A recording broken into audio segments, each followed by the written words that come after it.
И приглашаем его соперника. Боец в красном углу октагона. Мамбеттохто Керималыоğlu.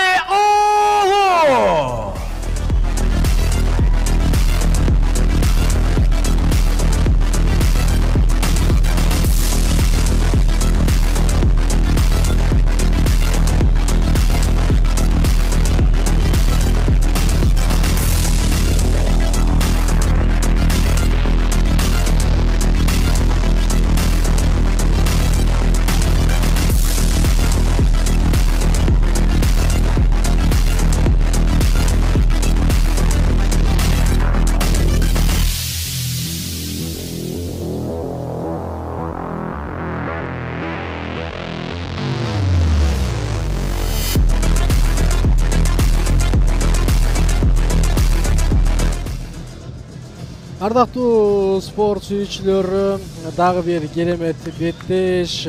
Кайсыл бир деңгээлде дал ушул Мамбеттохто беттешке чыкпай калабы деген ойлор болгон. Мамбеттохто Керималыоğlu бирок иш жүзүндө ага атаандаш табылды жана Мамбеттохто дал ушул жерден өзүнүн беттешин өткөрөт. Кытайлык кыргыз албетте туулган жеринин урматтаганы үчүн мына Кытайдын желеги менен чыкты.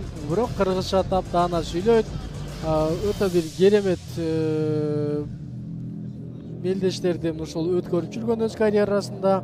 Мамбеттохто буга чейин ушул Road to UFC ошондой эле One уюмдарында, One Championship уюмдарында беттеш өткөргөн. WLF уюмунун чемпиону. Кыргызстанда ушул алгачкы рет беттеш өткөрүп көрөт. Андан Мамбеттохтого кандай ийгилик чыгат. Албетте анын бардыгын сиздер менен биргеликте байкап көрөбүз. Эң негизгиси анын каршылашы дагы мына оңой олтоң жоо эмес экенин эстен чыгарбообуз зарыл. Жана ал нерсени эстен чыгарсак, менимче жалпыбыз кайдыгер калбай тургандагы беттешти көрө алат болушубуз керек. Мамбеттохто Керималыоğlu жана анын атаандашы Абдулла Асадов октагондо өз ордун алды жана ал буга чейин ушул профессионалдык карьерасына көз чаптыра турган болсок, эгерде анда дал ушул өзбекстандык мушкер 10 беттеш өткөргөн. Ал тууралуу дагы алда кенен сүйлөшөбүз. Боец в синем углу октагона, ему 32 года, представляет Россию, город Нижневартовск. Его профрекорд, 10 поединков, 8 побед и 2 поражения. Тренер Азизхан Толипов, спортклуб «Осман», мастер спорта по грэпплингу, мастер спорта России по рукопашному бою. Абдулла Борода Асадов! И его соперник в красном углу октагона. Ему 32 года. Он из Китайской Народной Республики. Из города Кызылсу. Этнический кыргыз. Его профрекорд. 33 поединка, 30 побед и 3 поражения. Тренер Шайндон Хавью из спортклуба Мамбеттохто Керималыоğlu!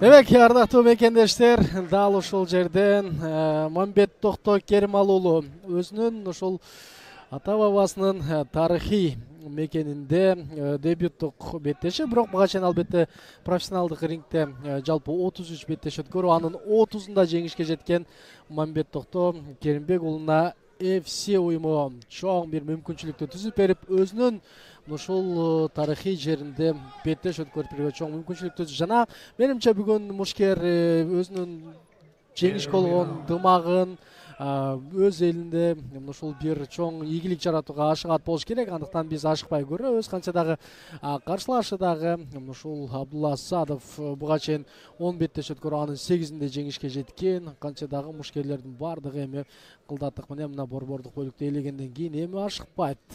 Анткени экөөндө тең чоң тажрыйба бар, экөө тең ушул беттештерден менимче көп ушул тажрыйба топтой алган Мамбет Токто, Керималы уулу бул жерде болушунча ушул ийгиликтүү жүрүштү жасоого дагы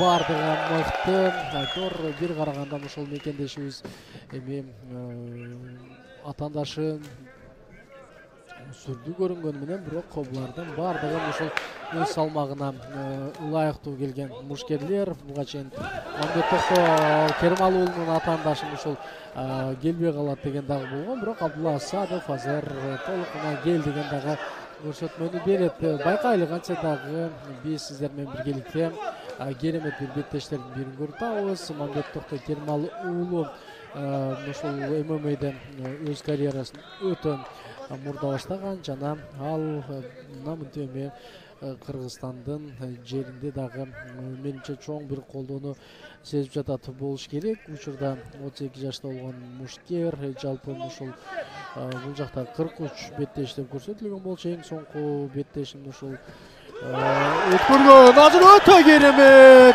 Азыр Мамбет Токто кандай керемет турду атаандашын айланып төбүнөн чүрүп койгонун байкадыңыздар. Жана Мамбет Токто Керималы уулу Азамат Бали бүгүнкү ошол турнирден эң кооз жеңишине жетти десем болот. Айтор кантсе дагы мына караңыздар, шамдагайлык, чапчаңдык бардыгы мыкты жагынан орун алды. Жана биз сиздер менен биргеликте биз гана эмес, Абдулла Асадов өзү түшүнбөй калды болуш керек кандай керемет болгонун. Жана дагы бир ирет ошол режиссерлордон кайталоону суранат элек. Мекендешибиздин мына чоң бир жеңиши өзүңүздөр көргөндөй Мамбет Токто бул жерде керемет бир жүрүштү дагы көрсөтүүгө ачкан. Өтө кооз жеңиш жана мындай жеңиштер чындыгында бир гана сыймыктанууну жаратат. Ал эми Абдулла Асадов башында канчалык карманбасын, бирок тажрыйба деген тажрыйба экенин эстен чыгарбайлы. В этом бою победу техническим нокаутом в первом раунде одержал Мамбет Токто Керималы уулу. Мамбет Токтону чын жүрөктөн жеңиш менен куттуктайбыз.